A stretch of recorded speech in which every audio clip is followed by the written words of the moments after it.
चला मंडळी, हॉटेलसारखे मटर पनीर घरच्या घरी कसे बनवता येईल, आपल्या कमीत कमी सामानामध्ये जास्त आटापिटा न करता मटर पनीरची भाजी बनवूयात। तुम्ही थंबनेलचा प्रोफाईल तर पाहिलंच असेल, त्यामध्ये फक्त कांदे आणि टोमॅटो मी उभे चिरून घेतलेले आहेत। बाकी मसाल्यांमध्ये आहे काजू, मगज बी आणि सुक्या लाल मिरच्या, अद्रक, लसूण, खडे गरम मसाले आवडीनुसार घेऊ शकता। 3 मीडियम कांदे आणि 1 टमाटर।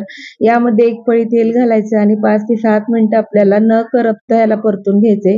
त्यानंतर 1 छोटा कप पाणी घालायचे आणि त्यालाही चांगलं मिक्स करून घ्यायचे। लवकर शिजण्यासाठी आपण याच्यावर झाकण ठेवून 5 मिनिटांसाठी याला उकळी आणून घ्यायची, म्हणजे आपले कांदा आणि टोमॅटो मऊ होतो आणि आपली ग्रेव्ही जी असते ती खूप छान बारीक पेस्ट तयार होती। हॉटेलप्रमाणे आपली पेस्ट तयार होईल। ते थंड झाल्यानंतर आपल्याला एका मिक्सरच्या भांड्यामध्ये काढून छान अशी ग्रेव्ही तयार करून घ्यायची। आपली ग्रेव्ही तयार झाल्यानंतर आपल्याला याचा जे मसाला आहे तो आपल्याला घरच्या घरी एकदम हॉटेल स्टाईल मिळतो, तर अशा पद्धतीने ग्रेव्ही तयार करून घ्यायची। आता मटर पनीर बनवण्यासाठी मी इथं पावशेर म्हणजे वजनी प्रमाण म्हणाल तर 250 ग्रॅम पनीर घेतलेलं आहे। हव्या त्या आकारमध्ये तुम्ही याचे काप करू शकता। तर मी इथं चौकोनी आकाराचे काप केलेले आहे, जास्त मोठेही नाही आणि जास्त छोटेही नाही, अशा पद्धतीने।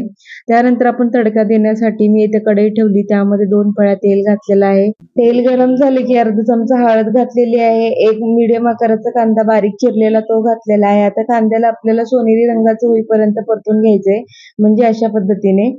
परतून कांदा झाला की त्यामध्ये अर्धा चमचा हळद घालायची, पाऊण चमचा लाल तिखट, पाऊण चमचा धने पावडर घालायची आणि जो आपण मिक्सरमध्ये वाटून ठेवलेला मसाला होता तो टाकायचा। मिक्सरच्या भांड्याला थोडासा मसाला लागला असेल तर त्यामध्ये पाणी घालून तेही टाकून द्यायचे, कारण मसाले आपण अगोदरच शिजवून घेतलेले आहेत, त्यामुळं पटकन मसाला शिजला जातो। 5 मिनिटं शिजवल्यानंतर त्यामध्ये अर्धा चमचा कसुरी मेथी आणि चवीनुसार मीठ घालायचंय, ते देखील 5 मिनिटं परतून घ्यायचे। थोडं सुगंधासाठी मी गरम मसाला पावडर घातली आणि मटर पनीर मसाला 1 चमचा घातलाय। खूप साध्या सोप्या पद्धतीने मटर पनीर बनवलेलं आहे। खूप जणांच्या सगळ्या वेगवेगळ्या पद्धती बनवायच्या असतात, पण आपण आपल्या घरामध्ये जशी पद्धत आवडते त्याच पद्धतीने बनवण्याचा प्रयत्न करत असतो। यामध्ये तुम्हाला एखादा मसाला ऍड करायचा असेल तर ते देखील तुम्ही करू शकता। इथे मसाला शिजल्यानंतर मी 1 वाटी फ्रेश वाटाणा याच्यामध्ये घातलेला आहे। तर भाजीला खूप दाटसरपणा असल्यामुळे मी त्यामध्ये 1 ग्लास गरम पाणी करून टाकलेलं आहे आणि त्यानंतर पनीरचे तुकडे टाकले, म्हणजे आपल्याला हे मटर पनीर भात, नान, रोटी, चपाती सोबत खाता येईल अशा पद्धतीने। आता पाणी टाकल्यानंतर थोडंसं पातळ दिसतं, पण 5 ते 7 मिनिटं आपण या भाजीला उकळी आणल्यानंतर आपल्याला पाहिजे ते तसं मटर पनीरची भाजी तयार झालेली आहे। तुम्ही इथं बघू शकता, दिसायला देखील अप्रतिम दिसते आणि चवीला तर भन्नाटच चव आहे।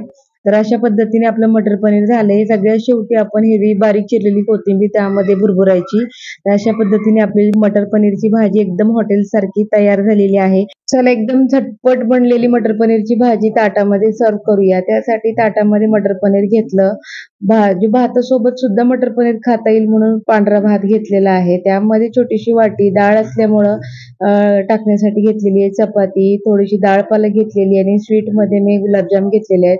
भातावर थोडीशी डाळ टाकली, त्यावर तुपाची धार टाकली, एकदम साधं सिंपल जेवणाचं ताट तयार झालेलं आहे। तुम्ही हॉटेल सारखं मटर पनीर एकदम घरच्या घरी बनवू शकता। व्हिडिओ आवडला असेल तर चॅनल लाईक करा, शेअर करा, सबस्क्राईब करा।